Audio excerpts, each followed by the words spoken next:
ఈ వీడియోలో మనం భగవద్గీత అధ్యాయము 2 శ్లోకము 9ను పరిశీలిద్దాం. ఈ శ్లోకంలో సంజయుడు ధృతరాష్ట్రునికి కురుక్షేత్రంలో ఏమి జరిగిందో వివరిస్తున్నాడు.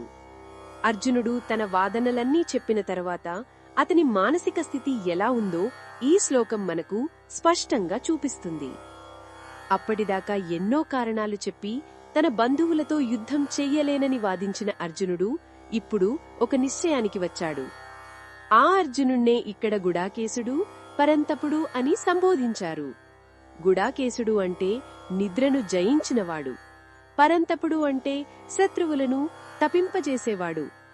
అంతటి గొప్ప వీరుడు, మనసును నిగ్రహించగల యోధుడు కూడా ఇప్పుడు తీవ్రమైన మానసిక సంఘర్షణలో చిక్కుకున్నాడు. అతను తన గురువైన శ్రీకృష్ణునితో, ఆ గోవిందునితో, ఆ హృషీకేశునితో ఇలా అన్నాడు. తాను యుద్ధం చెయ్యనని నిశ్చయంగా చెప్పేశాడు. ఇది కేవలం మాటలతో చెప్పడం కాదు, తన పూర్తి నిస్సహాయతను వ్యక్తం చేశాడు. ఆ తర్వాత అర్జునుడు పూర్తిగా మౌనంగా ఉండిపోయాడు. తన గాంధీవాన్ని పక్కన పెట్టి రథం వెనుక భాగంలో కూలబడిపోయాడు. ఈ మౌనం చాలా ముఖ్యమైనది. ఇది మొండితనం కాదు, అహంకారం కాదు. ఇది నా బుద్ధికి ఇక ఏమీ తోచడం లేదు, నా శక్తి నశించింది, ఇప్పుడు నువ్వే దారి చూపాలి అని చెప్పకనే చెప్పే ఒక ఆర్తనాదం. మన జీవితంలో కూడా ఇలాంటి సందర్భాలు వస్తాయి.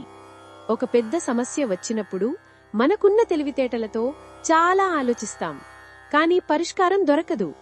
అప్పుడు మనం కూడా ఇంక నా వల్ల కాదు భగవంతుడా అని చేతులెత్తేసి మౌనంగా ఉండిపోతాం. ఆ మౌనంలోంచే, ఆ శరణాగతిలోంచే భగవంతుని అనుగ్రహం మొదలవుతుంది. అర్జునుడు మౌనంగా మారిన ఆ క్షణమే భగవద్గీత అనే జ్ఞానగంగా ప్రవహించడానికి సరైన సమయం ఆసన్నమైంది.